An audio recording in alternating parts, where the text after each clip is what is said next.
नमस्कार दोस्तों, target zoom में आप सभी का स्वागत है।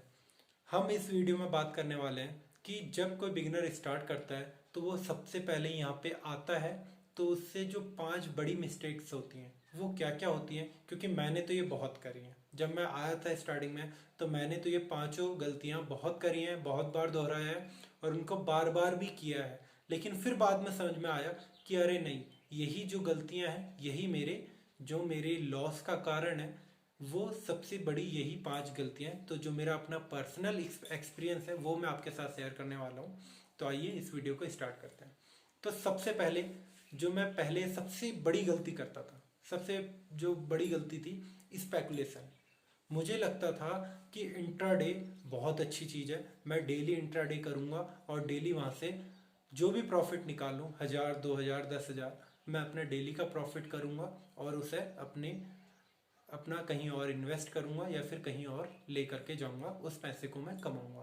तो मेरी सबसे बड़ी मिस्टेक यही थी कि मुझे लगता था स्पेकुलेशन इतना आसान है कि हम डेली डेली हम स्पेकुलेशन करके अपना प्रॉफिट जनरेट कर सकते हैं। वहां पे कहीं भी 1% भी लॉस का दिमाग में आता ही नहीं था कि अरे अगर ऐसा हुआ तो मेरे को लॉस भी हो सकता है। ये चीज़ कभी भी नहीं आती है जब हम स्टार्ट करते हैं। तो स्पेकुलेशन हमारे दिमाग में सबसे फर्स्ट आता है। अब दूसरा आता है हमारे पास मार्जिन। हम स्टार्ट करते हैं मान लीजिए 1 लाख से ट्रेडिंग और वहां पर हमें चाहिए 10 टाइम्स, 20 टाइम्स, 1 लाख का 10 लाख 20 लाख पे हम लोग माल उठाते हैं। तो सबसे बड़ी गलती मैं भी ये करता था कि मैं मार्जिन ट्रेड करता था।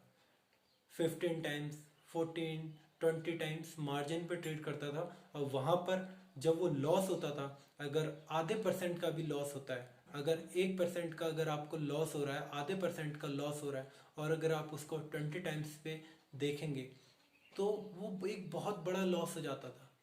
1% का लॉस आपका 20 टाइम्स से 20 टाइम्स का लॉस हो रहा है।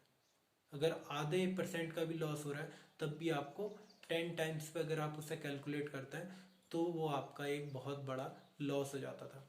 और जब वो लॉस होता है तो फिर कंट्रोल नहीं हो पाता, तो इसलिए वहाँ पे पोजीशन हमें स्क्वायर अप करनी पड़ती है। और जब वो स्टॉक रिकवरी करता है तो हम वहाँ पे रुक ही नहीं पाते, क्योंकि हमारा जो लॉस था वो तो हमने पहले ही 10 टाइम्स 20 टाइम्स ले करके बैठे हुए हैं। तो हमें वहाँ पे लॉस नहीं देखा जाता और हम अपनी पोजीशन को स्क्वायर अप कर देते हैं और बाद में देखते हैं तो वो स्टॉक रिकवर कर चुका होता है या फिर जहाँ पे हमने पोजीशन बनाई है वो उसी डायरेक्शन में वापस आ जाता है, चाहे आप बाई कर रहे हो चाहे शॉर्ट सेल करके बैठे हो। तो ये दूसरी गलती हो गई। तीसरी जो मैं गलती करता था, डेली ट्रेड।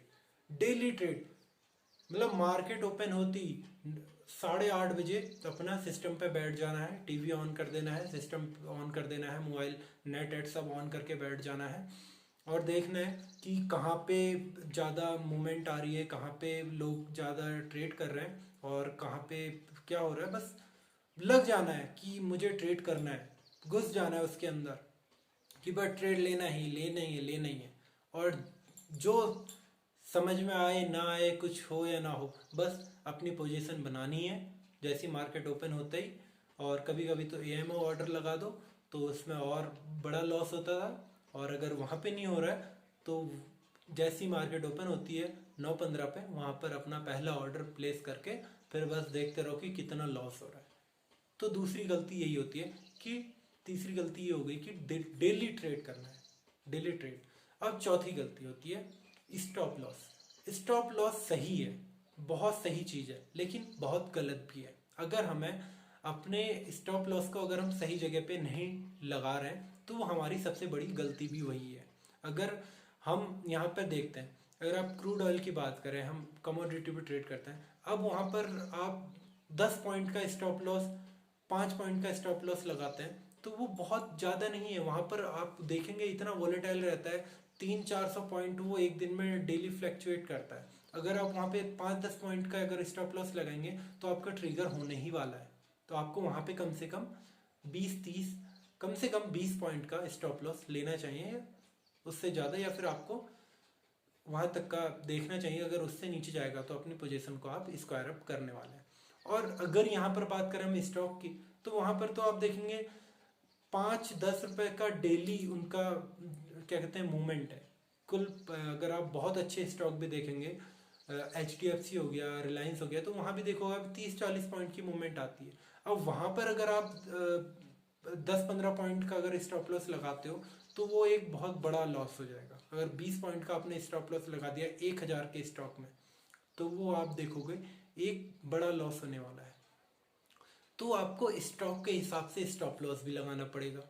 अगर जहाँ पे छोटे स्टॉक हैं, 100 रुपये का है, 200 रुपये का है, तो वहाँ पे आपका 1 से 2 रुपये का स्टॉप लॉस भी बहुत है। वहाँ पर आपको स्टॉप लॉस पे अगर नीचे जा रहा है या ऊपर जा रहा है, आपकी डायरेक्शन से अपोजिट साइड ट्रेड कर रहा है, तो आपको अपना जो भी पोजीशन है आपको स्क्वायर अप करनी पड़ेगी, कर देनी चाहिए। लेकिन अगर आप वहीं पे देखो कि अगर आपने बड़े स्टॉक में 1-2 पॉइंट का लगा दिया, तो आपका पहले स्टॉप लॉस पहले ट्रिगर होगा और आपकी पोजीशन बाद में शो करेगा। ऐसा होता है क्योंकि मैंने देखा है।